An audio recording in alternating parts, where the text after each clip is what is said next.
ابو طلحہ نے چچا جان بھائی کو یہ صدقے کے طور پر اپنا قیمتی مال باغات صدقہ کر دیتے ہیں۔ میرے نبی سرکار مسکرائے اور خوش ہوئے۔ آپ سرکار نے فرمایا یہ جو تم نے کیا ہے یہ بہت اچھا عمل کیا ہے۔ اللہ کے حضور پسندیدہ چیز زیادہ محبوب ہوتی ہے، اللہ کو زیادہ پسند لگتی ہے، اس لیے جو مال اللہ کی راہ میں مقبول محبوب مال پیش کیا جاتا ہے یہی تجارت ہے، یہی تمہارے لیے صدقہ ہے، یہی تمہاری نجات کے لیے کافی ہے۔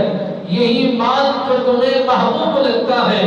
یہی مال اللہ کے حضور بہترین درجہ پا جاتا ہے۔ میرے نبی رحمت فقر موجودات صلی اللہ علیہ وآلہ وسلم سرکار کے غلام حضرت ابو ہریرہ راوی ہیں، آپ سرکار نے فرمایا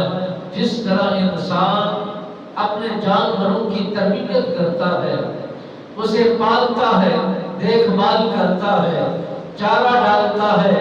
اور اسے گھاس ڈالتا ہے، دیکھ بھال کرتا ہے، اور ان کی دیکھ بھال کرنا بھی نبی محترم صلی اللہ علیہ وآلہ وسلم سرکار نے فرمایا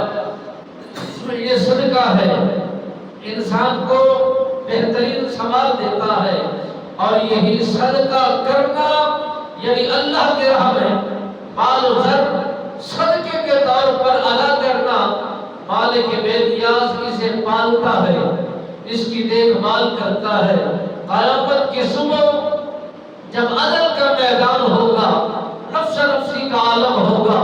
اس وقت یہ مال و زر جو صدقے کے طور پر ادا کر چکے ہوں گے اتنا بڑا پہاڑ بن چکے ہوں گے،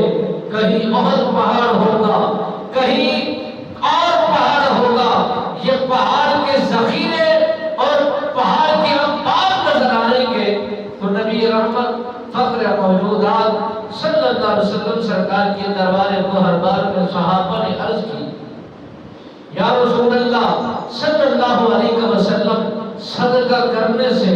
یہ صدقہ پرورش کو پاتا ہے اور اتنا زیادہ ہو جاتا ہے کہ احد پہاڑ کی مثال دے کر صحابہ نے اس بات کو سمجھا اور نبی سرکار نے سمجھایا کہ یہ صدقات کرنے والے، صدقہ ادا کرنے والے جب صدقہ ادا کرتے ہیں رب بے نیاز انہیں اجر، برکت